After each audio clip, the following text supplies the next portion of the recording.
Selon moi, un jardin naturel ne peut pas se réduire à la seule production de fruits et de légumes.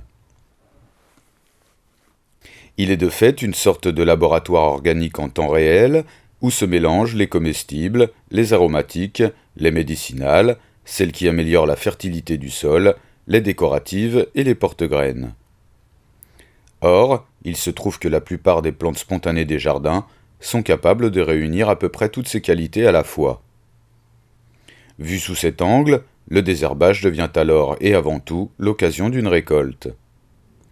Une récolte d'autant plus agréable que le jardin sera luxuriant et les plantes en bonne santé.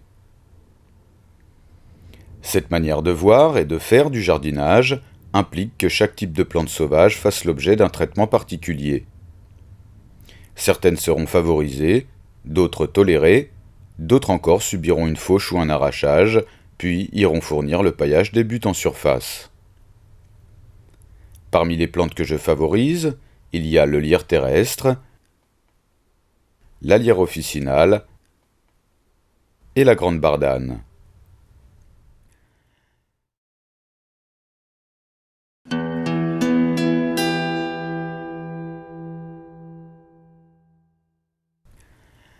La deuxième année de culture, en 2013, une petite plante rampante a commencé à envahir la première butte par le bas du jardin. Comme elle ne concurrençait pas trop les fèves que j'avais semées là, je l'ai laissé faire. Aujourd'hui, j'en ai un peu partout dans les buttes, dans certains carrés plus que d'autres en fonction des années. J'ai récolté pour la première fois le lierre terrestre en 2014. La plante est en effet comestible, utilisée comme condimentaire. Elle est surtout une excellente plante à infuser, à prendre notamment lors des crises de toux grasse, car elle est principalement expectorante. La récolte survient à peu près au moment où il est temps de préparer le sol à recevoir les plantations. Les tiges les moins belles et le bas des plantes sont utilisés en paillage comme engrais verts. En somme, cette comestible et médicinale de la famille des menthes forme un parfait couvre-sol dès mars-avril, puis elle se contrôle facilement par la suite.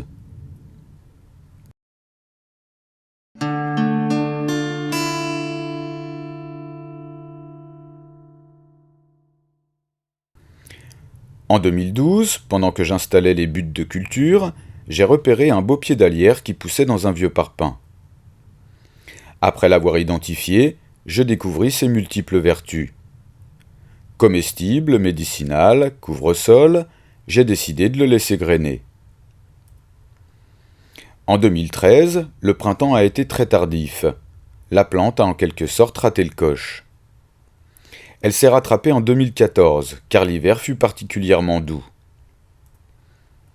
Je pense que ce sont les graines de 2012 qui ont littéralement colonisé la zone. Fort de ce succès inattendu, à l'automne, j'ai récolté des semences dans des friches et des lisières forestières pour ensemencer les zones les moins ensoleillées du jardin. Dès la fin du mois de mars, 2 beaux pieds se sont installés dans 2 des 3 carrés de la 5e butte. À l'heure où je parle, ils sont en train de former leurs graines en vue de la génération 2016. Dans le cas de la lierre, comme dans celui du lierre terrestre, les adventices sont ici clairement favorisées. Elles permettront d'occuper les espaces laissés vacants à la fin de l'hiver, puis seront récoltées ou fauchées lorsqu'il s'agira de libérer de la place pour des plantes cultivées plus tardives.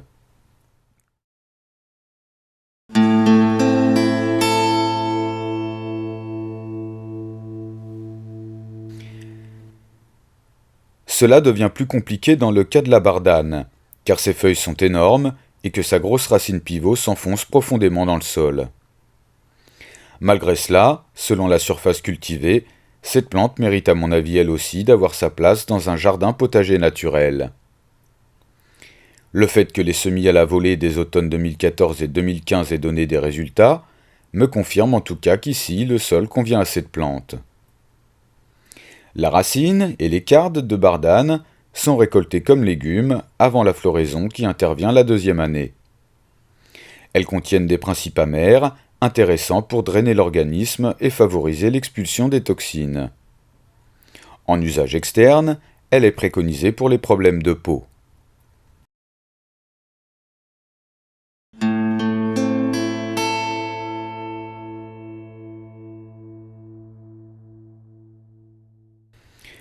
Parmi les plantes que je tolère, sans non plus les favoriser, il y a la lampsane, les pissenlits, les laitrons, le cirse des champs, et en général toutes les plantes à rosette de la famille des astéracées. Il y a aussi la benoîte des villes, le chénopode blanc, le gaillet gratron, une arabette,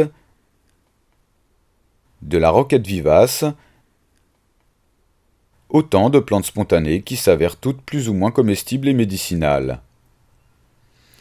Et puis il y a celles que je tolère juste parce qu'elles forment très tôt un couvre-sol fleuri. C'est le cas des géraniums, principalement herbe à Robert, et de la Véronique de Perse qui se gère un peu à la manière du lierre terrestre.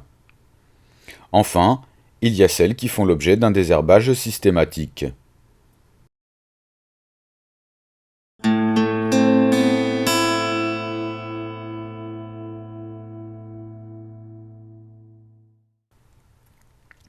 Dans les buts, je n'ai finalement pas tant que ça de plantes spontanées vraiment gênantes.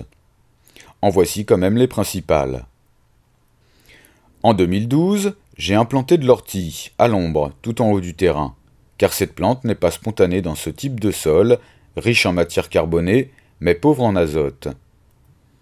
Sur toute la parcelle, un seul ortie poussait au croisement entre l'allée nord et l'allée centrale, précisément l'endroit le plus emprunté du jardin. J'ai eu beau arracher les racines dans un premier temps, implanter une menthe par-dessus, pour ensuite couper régulièrement les repousses à la base, 4 saisons plus tard, il est affaibli mais bien vivant.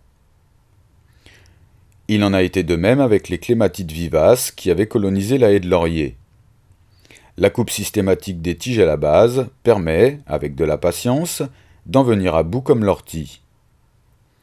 Après la clématite, il y a une autre renonculacée, la renoncule rampante, que je contrôle sévèrement. Elle se multiplie à la fois par la voie sexuée et par la voie végétative, ce qui la rend très envahissante. Je coupe régulièrement les plants adultes à la base et j'arrache les plantules que j'ai appris à reconnaître.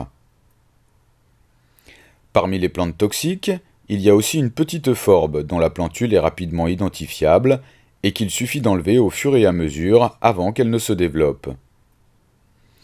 Je coupe ou j'arrache systématiquement toutes les herbes de la famille des poacées.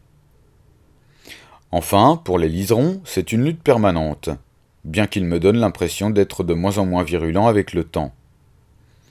L'idéal est sans doute de désherber après la pluie, de manière à ce que la terre soit bien respirante, et de chercher à arracher un maximum de racines en pinçant la tige à la base et en tirant vers le haut.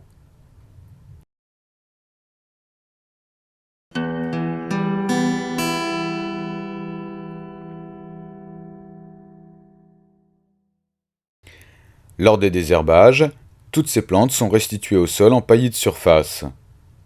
En une semaine, toutes les parties vertes ont été consommées par les organismes du sol. La récolte des luzernes et des consoudes permet de venir grossir ce paillage au pied des plantes gourmandes. L'inconvénient d'une telle méthode est qu'il m'a fallu plus de 3 ans pour apprendre à reconnaître toutes ces plantes dès le stade des plantules. Lorsqu'il en pousse une que je ne connais pas, je la laisse se développer pour pouvoir l'identifier plus tard. Prendre des photos est dans ce cas un très bon moyen pour stimuler la mémoire visuelle. Avantage ou inconvénient, en procédant ainsi, les séances de désherbage ne peuvent pas se faire à la va-vite ou de manière mécanique. Elles deviennent l'occasion d'étudier en détail chaque petite portion de sol, pour suivre le déroulement naturel des choses, plutôt que d'imposer au jardin des schémas mentaux préétablis. C'est en tout cas la méthode qui me procure le plus de plaisir et qui me permet de tendre toujours plus dans la direction de l'agriculture naturelle.